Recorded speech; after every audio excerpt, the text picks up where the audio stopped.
Thanks for staying with us here on Sunrise. We are keeping our eye on Beryl for you. Thank you very much for choosing CVMTV. Well, at this time, we are going to get an update from the Office of Disaster Preparedness and Emergency Management.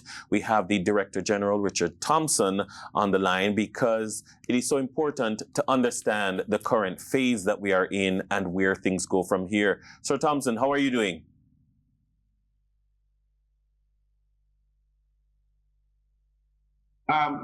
Morning, everyone. Morning. I'm good. We have live, so we are good. Indeed. So let us get an idea of where things are now, because we are officially into the recovery phase of things, and so the storm has, for the most part, passed. Is Western Jamaica currently experiencing any effects of the system, or is it now out of Jamaica's atmosphere? So it's out of our territorial waters, out of our atmosphere, so to speak. What we are doing now is trying to get some quick information coming in from Clarendon, St. Elizabeth, Manchester, and over in terms of what is happening out there. So that's where we are currently. The most of the impact that we are seeing so far is on the south coast. It's on the south coast, as you would imagine, yes. Yeah, so we're trying to know.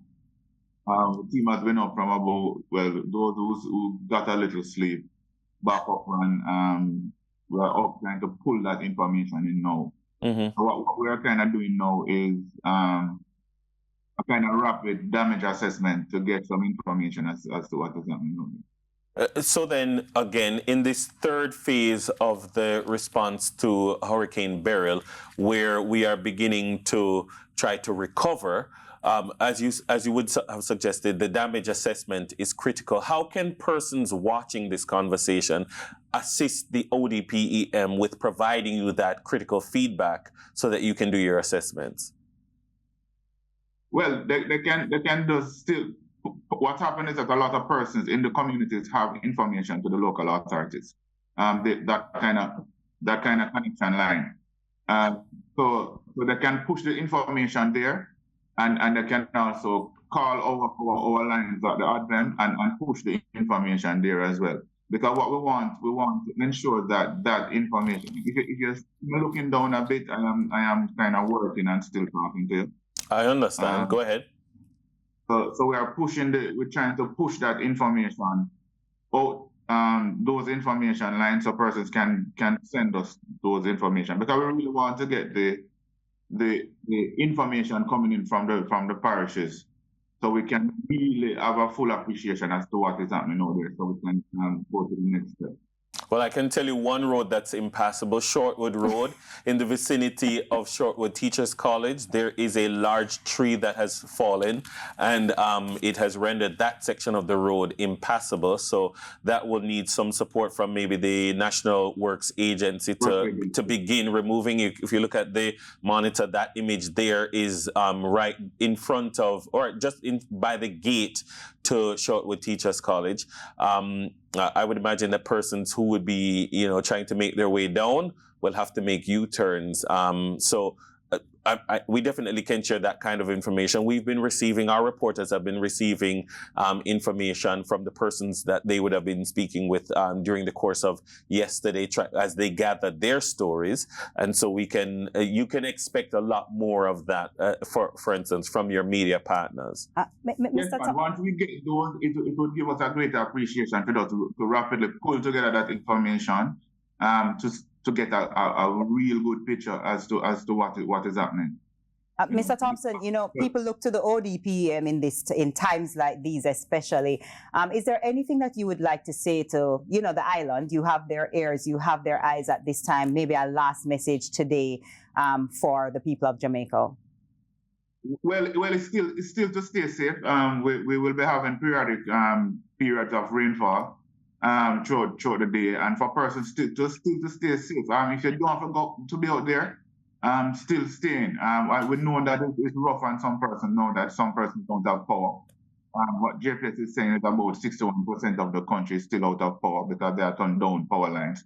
a lot of those are infrastructural damage. So I know it might be rough on some persons that don't have power, you're at home, you don't have AC, but we're saying the person still allow the state entities to be out there to do the necessary work that we have to do, get the information and to try and get the country back up and running. Absolutely. And again, thank you so much for the work that the entire team is doing, the tireless, sometimes thankless work that you're doing. And the work of the emergency response, the command center continues in certainly. You know, last night at the nightly debriefing, I said to the team, guys, we constantly have to ensure that we get it right, because the one time you get it wrong, everybody will talk about it. Absolutely. And so we continue doing the work. Thank you very much, Richard Thompson. We have the contact numbers that we've put out there, the digital lines, the toll-free line is out there, the office lines of the ODPEM. So if you are in a space that you have a situation that you believe ODPEM needs to be aware of, contact these numbers, 876-618 5840, 5639, 5638, 5637. Also, the toll-free line, 1-888-CALL-ODP. That's 1-888-225-6337. Because through these lines, you are able to channel up the information and they can begin the recovery process. If you are marooned in your community, get the information to the Office of Disaster Preparedness and Emergency Management and ensure that they are able to help you. Thank you very much, sir. Yeah, man. Thanks much. And thanks much as well for being a part of the overall national process. Thank you. Thank you. Thank you. So that was Richard Thompson, Director General of ODPEM. It's now time to take a short break. Stick and stay with us. It's still sunrise.